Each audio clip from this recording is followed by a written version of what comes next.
Okay, this video is going to talk about section 3.3 and two of the most basic and important rules in probability.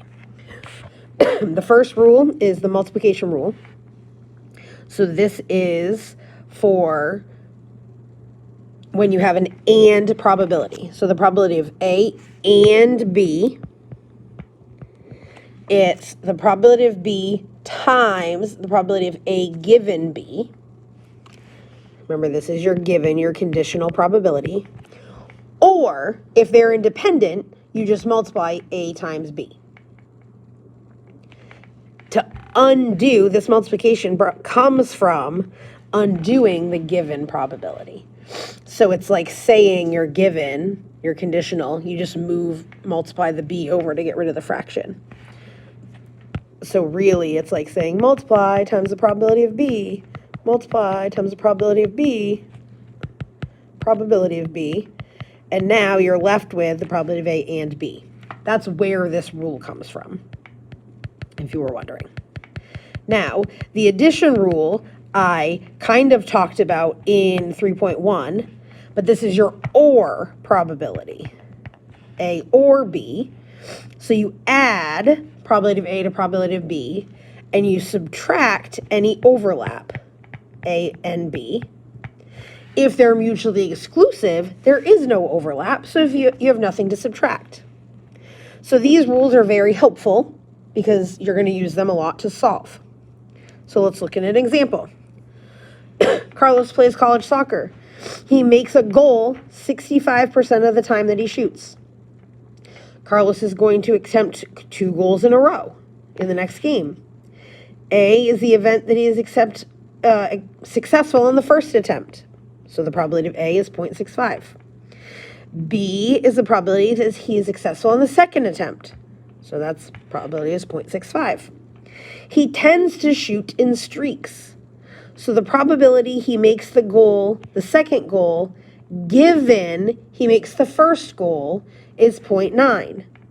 So that's the probability of B, the second goal, given that he makes the first goal.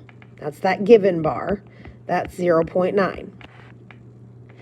What is the probability that he makes both goals? So both is A and B. So we're going to use that multiplication formula up here. So that's the probability of B times the probability of B given A. So probability of B was 0.65. And then the probability of B given A was 0.90. So if we multiply those together, 0.65 times 0.90, we get 0.585. So that's the probability that he'll make both goals. Both is a good hint word to an and problem. All right, B. What is the probability that Carlos makes either the first goal or the second goal? So that's our addition rule.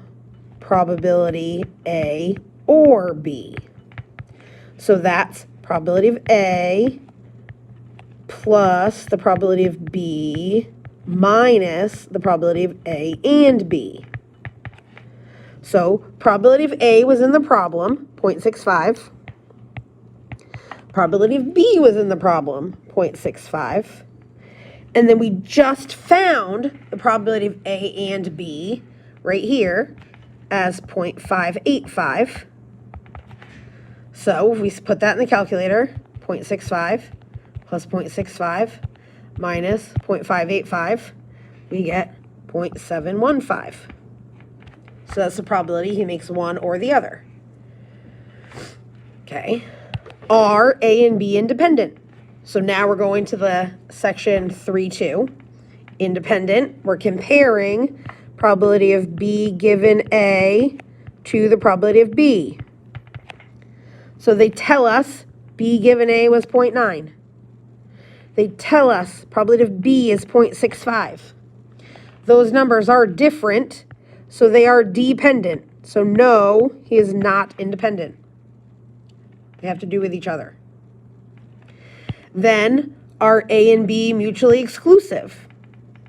Well, the probability of A and B equals 0.585. We found that in part A. So that is not 0. So no, they are not mutually exclusive. He can get 2 goals. They can overlap. So they're just not mutually exclusive. So you try. Pause the video. When you're ready, check it out. Helen plays basketball. For 4 free throws, she makes the shot 75% of the time. Helen must now attempt 2 free throws. C is the event she makes the first shot. So the probability of C is 0.75. D is the event she makes the second shot.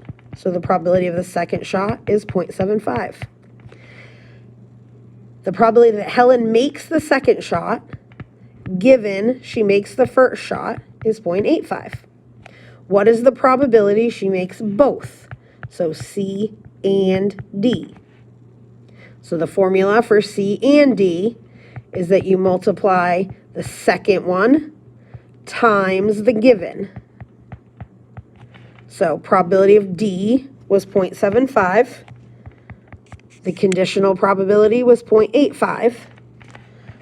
So if I multiply 0.75 times 0.85, I get 6375. 6375. So that's the probability she makes both. All right, let's look at another example. Okay, community swim team has 150 members. 150. 75 of them are advanced. 47 are intermediate, and the remainder are novice. Let me bring this over here. Okay, so 150 minus 75 minus 47 is 28. So 28 are novice. 40 of the advanced swimmers practice 4 times a week. 30 of the intermediate swimmers practice 4 times a week. And 10 of the novice swimmers practice 4 times a week. Suppose one member of the swim team is chosen randomly. Okay. So I just made some notes over here so I didn't have to keep rereading that. So to get the novice, I subtracted the 75 and the 47 to find what was left from the original 150. And then the teal numbers are just the amount of each group that practice 4 times a week. So what is the probability they're a novice swimmer? So there was 28 novice swimmers out of the 150. And to get a decimal, I'm just going to divide, and I've been doing 3 decimal points, so 0.187. What is the probability they practice 4 times a week? So these teal numbers are the 4 times a week, so I'm going to add those up. 40, 30, and 10 is 80. So 80 out of 150 practice 4 times a week. So that's 0.533. What is the probability is they are an advanced member and practice 4 times a week. So advanced and 4 times a week are these 40 right here. So I'm going to say 40 out of the 150. That's 0.267. Okay. What is the probability they're an intermediate swimmer? So that's 47 out of 150 for intermediate. 0.313. Then, is being an intermediate and an advanced swimmer mutually exclusive? So, can you be both? No, you can't be both. Or you can't be both, so yes, they're mutually exclusive.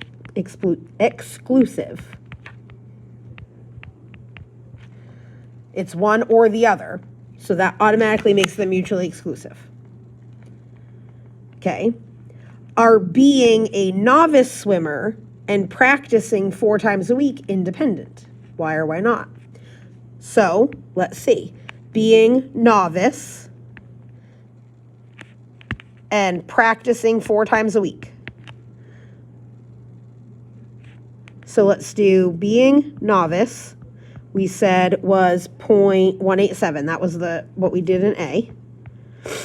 Oh, we have that right up here. So being novice, practicing 4 times a week was B. And then being novice, given you practice 4 times a week. So novice and 4 times a week there was 10 people, right? So if we use this right here, novice and 4 times a week was 10 out of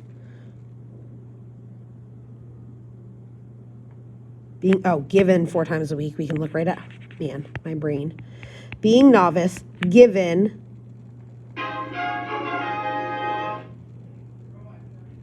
4 times a week. Oh, we can just, wow, my brain. Or being a novice swimmer and practicing 4 times a week independent. Novice, 4 times a week. Okay.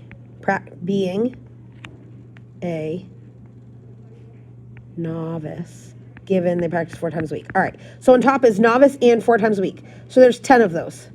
There are 10 people that are novice and practice 4 times a week. Then on the bottom, we put how many people practice 4 times a week. So that was 80. So 10 over 80 equals 0.125. We compare that to being a novice, which was A, 0.187. Those are not the same, so it's not independent. So your not is comparing those 2 decimals. Those are different, so it's dependent. Pause the video and you do the you-try. When you're ready, see how you did.